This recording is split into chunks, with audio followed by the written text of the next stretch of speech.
19 अगस्त को Congress working committee ने फैसला किया है कि पार्टी के कार्यक्रमों में वंदे मातरम के सिर्फ पहले 2 स्टैंजाज ही गाए जाएंगे। पार्टी के मुख्यालय पर वंदे मातरम का गान हो रहा था। चालू गान में सोनिया जी ने गान रोकने का कहा। हम सब टीवी पर देखते रहे। कांग्रेस ने इसके लिए करीब 90 साल पुराने अपने एक फैसले का हवाला दिया है। इसके बाद वंदे मातरम भाजपा और कांग्रेस के बीच इस वक्त का सबसे बड़ा सियासी विवाद बन चुका है। शुरुआत इंडिपेंडेंस डे से हुई। बीजेपी ने कांग्रेस के कार्यक्रम में वंदे मातरम के गायन पर सवाल उठा दिए थे। इसके बाद गोवा में भी एक कार्यक्रम में वंदे मातरम को लेकर बीजेपी ने कांग्रेस को घेरा था और इस कार्यक्रम में कांग्रेस अध्यक्ष मल्लिकार्जुन खड़गे भी मौजूद रहे थे।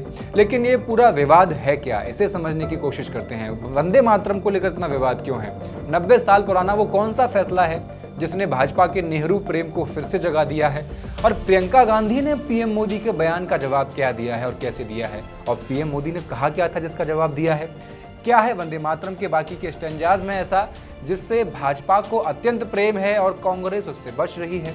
आइए जानते हैं फैक्ट्स एंड फिगर्स के इस एपिसोड में। नमस्कार, मैं हेमंत और आप पॉलिटिक्स देख रहे हैं। इस विवाद को समझने के लिए 1937 में चलना पड़ेगा। उस वक्त भी ठीक वैसा ही फैसला लिया गया था जैसा आज लिया गया है। कांग्रेस की वर्किंग कमेटी ने कहा था कि नेशनल गैदरिंग्स में वंदे मातरम के सिर्फ पहले 2 स्टैंजाज ही गाए जाएंगे। लेकिन इस पूरे विवाद में एक और अहम बात है। कुछ महीने पहले पार्लियामेंट ने कहा था कि कोई वंदे मातरम को जानबूझकर गाने बजाने से रोकता है या उसमें बाधा डालता है तो उसे क्रिमिनल ऑफेंस मान लिया जाएगा। जनवरी में केंद्र सरकार ने पहली बार वंदे मातरम को लेकर एक ऑफिशियल प्रोटोकॉल भी जारी कर दिया था। इसमें ऑफिशियल फंक्शंस के दौरान इसके सभी 6 स्टैंजाज गाए जाने की व्यवस्था कर दी गई थी, जबकि कांग्रेस कह रही है कि उसके पार्टी प्रोग्राम्स में सिर्फ पहले 2 स्टैंजाज ही गाए जाएंगे। इसलिए जो असली विवाद है वो ऑफिशियल प्रोटोकॉल और एक पॉलिटिकल पार्टी के अपने पुराने रेजोल्यूशन के बीच टकराव का है पूरा विवाद। स्टैंजाज के झगड़े को समझने से पहले वंदे मातरम के बारे में जान लेते हैं। वंदे मातरम बंकिम चंद्र चट्टोपाध्याय ने 1875 में लिखा था। ये संस्कृत निष्ठ बंगाली में रचा गया था और इसका मतलब मोटे मोटे तौर पर यह है कि हे मातृभूमि, मैं तुम्हें नमन करता हूं। यानी इसमें देश को एक मां के रूप में संबोधित किया गया है।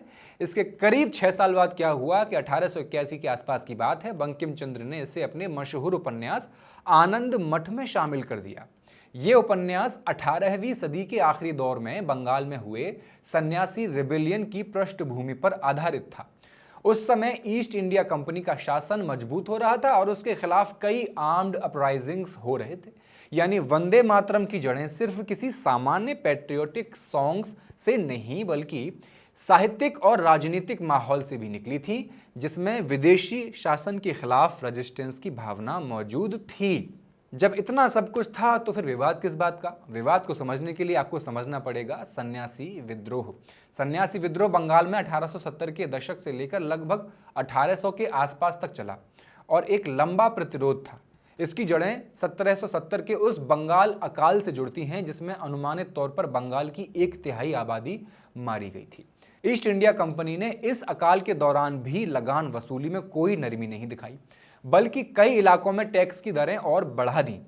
इस माहौल में घुमंतू हिंदू सन्यासी और मुस्लिम फकीर जो सदियों से तीर्थ यात्रा और भिक्षा के लिए बंगाल में घूम रहे थे, धीरे धीरे हथियारबंद होकर के कंपनी के खजानों, कोठियों और जमींदारों पर छापे मारने लगे।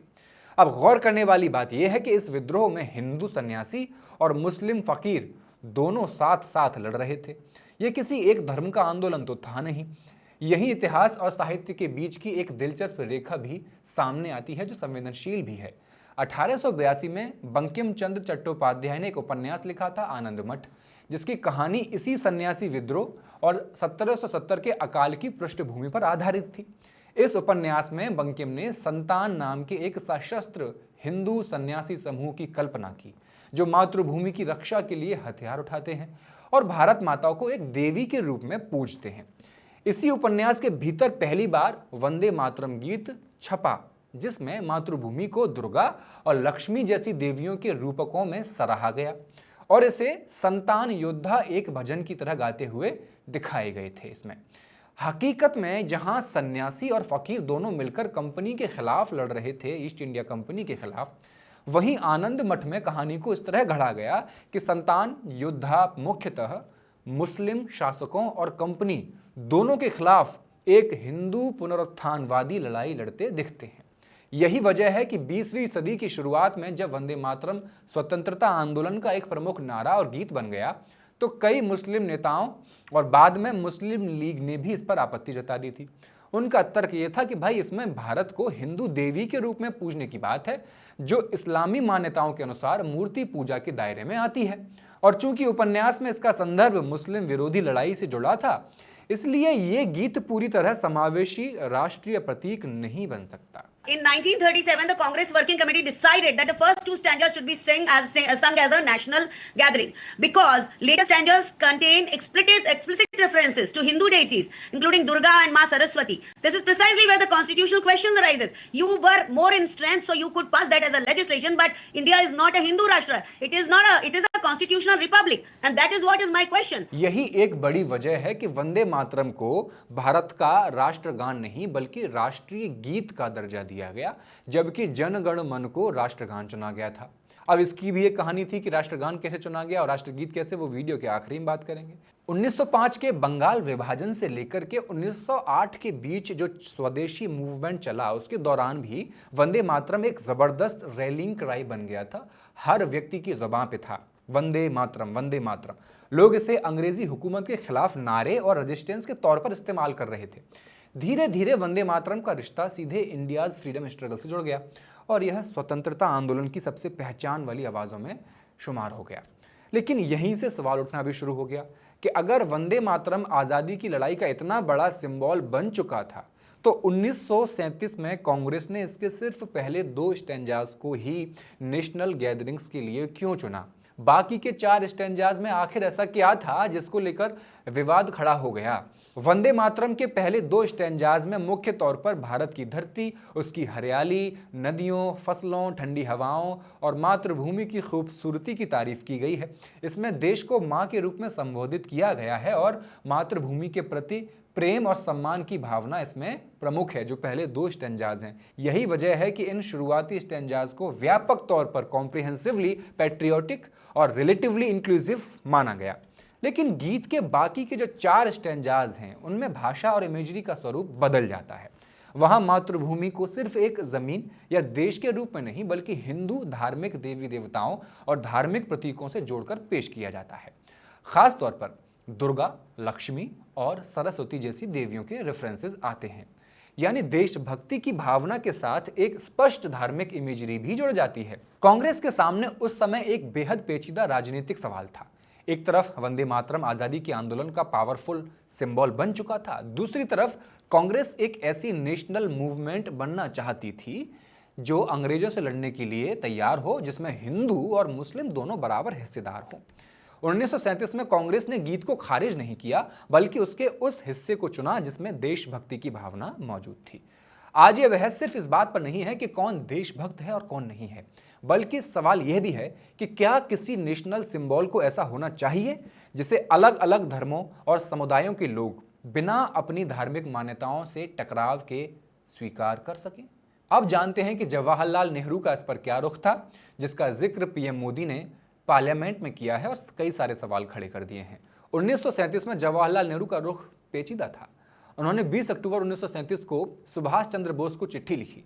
नेहरू ने चिंता जताई कि वंदे मातरम का आनंद मठ वाला बैकग्राउंड मुसलमानों को नाराज या उत्तेजित कर सकता है। कारण, आनंद मठ की कहानी को उस दौर के कुछ मुसलमान अपने खिलाफ समझते थे, क्योंकि उसमें ऐसी बातें लिखी भी हुई थी। लेकिन नेहरू ने उसी चिट्ठी में दूसरी बात भी कही जो पीएम मोदी ने नहीं बताई।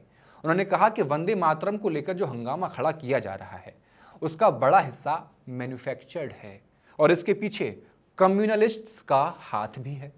यानी नेहरू की पोजीशन को सिर्फ यह कहकर समझाना कि उन्होंने मुस्लिम दबाव में वंदे मातरम को बांट दिया, तस्वीर को अधूरा कर देता है। उनके सामने असली सवाल यह था कि कांग्रेस एक ऐसी नेशनल मूवमेंट थी जिसमें अलग अलग धर्मों और समुदायों के लोग शामिल थे।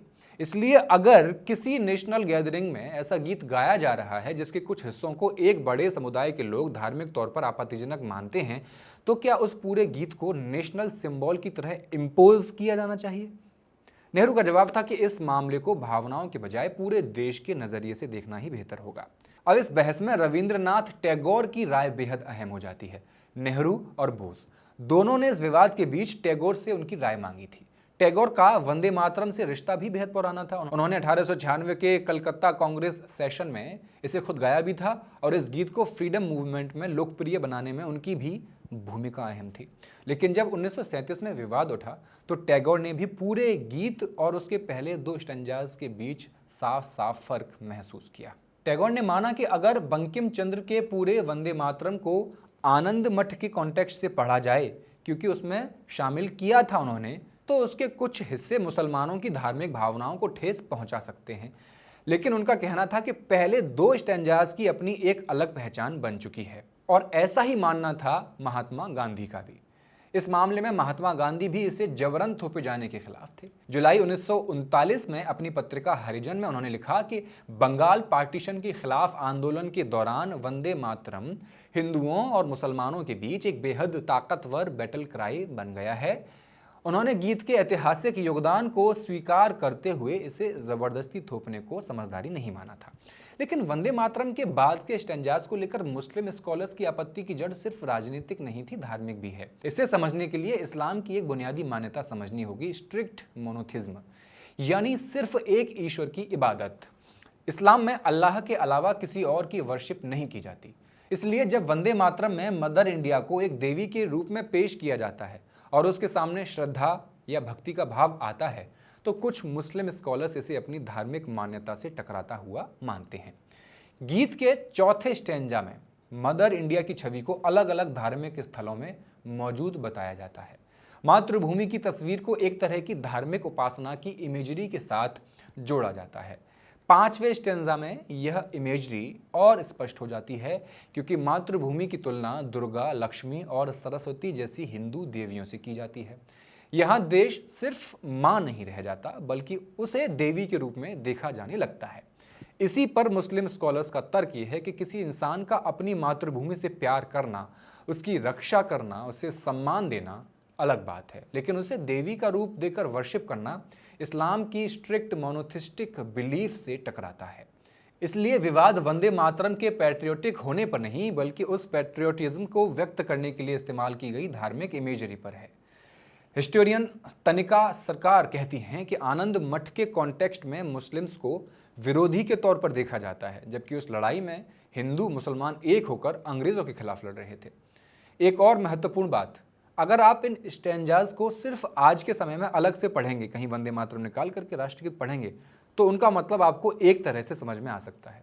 लेकिन जब आप इन्हें आनंद मठ की पूरी कहानी और उसके हिस्टोरिकल कॉन्टेक्स्ट के साथ पढ़ेंगे तो आपको ये पूरा विवाद समझ में आ जाएगा। उम्मीद है पीएम मोदी ने भी पढ़ी होगी किताब, लेकिन फिर भी उन्होंने 8 दिसंबर को लोकसभा में आरोप लगाया कि जवाहरलाल नेहरू ने मुस्लिम लीग के दबाव में वंदे मातरम को छोटा कर दिया था। मोदी ने नेहरू की चिट्ठी का भी जिक्र किया जो उन्होंने चंद्र बोस को लिखी थी। मैं नेहरू जी का कोट पढ़ता हूं। नेहरू जी कहते हैं, मैंने वंदे मातरम गीत का बैकग्राउंड पढ़ा है। नेहरू जी फिर लिखते हैं, मुझे लगता है कि ये जो बैकग्राउंड है इससे मुस्लिम भड़केंगे।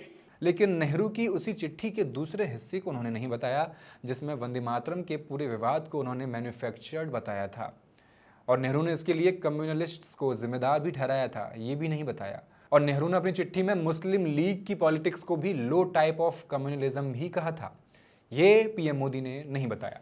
नेहरू यह नहीं सोच रहे थे कि मुस्लिम लीग नाराज हो रही है, वो बंगाल की बदलती पॉलिटिकल रियलिटी को देख रहे थे। उन्हें डर था कि बंगाल में कम्युनल पॉलिटिक्स को और जमीन नहीं मिलनी चाहिए, खास करके बंगाल विभाजन के बाद।